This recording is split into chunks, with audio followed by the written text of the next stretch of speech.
10,000 মানুষ এখানে আওয়াজ আছেন।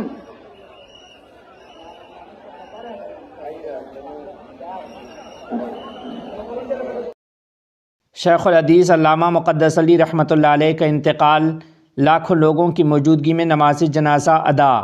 تفصیلات کے مطابق اپنی زندگی میں 70 سال تک بخاری شریف پڑھانے کا نادر نمونہ بننے والے شیخ الحدیث علامہ مقدس علی رحمۃ اللہ علیہ بنگلہ دیش میں انتقال کر گئے۔ انا للہ و انا الیہ راجعون۔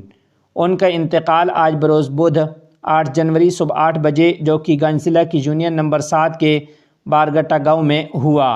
وہ سلٹ کے ضلع جکی گنج کے گاؤں برگٹہ میں 1340 ہجری مطابق اندازاً 1933 عیسوی کو پیدا ہوئے تھے۔ انتقال کے وقت آپ رحمۃ اللہ علیہ کی عمر 92 برس تھی۔ مرحوم کی نماز جنازہ آج شام 4:30 بجے ان کے آبائی گاؤں کے قریب سنسار بستی کے مشرقی میدان میں لاکھوں لوگوں کی موجودگی میں ادا کی گئی۔ مرحوم کے بڑے صاحبزادے مولانا کمال احمد دامت برکاتہم العالیہ نے آپ کی نماز جنازہ پڑھائی ہے۔ جنازہ میں سلہٹ کے سرکردہ علماء اکرام اور سیاسی رہنماؤں کے علاوہ مختلف طبقوں اور پیشوں سے تعلق رکھنے والے لاکھوں افراد نے شرکت کی۔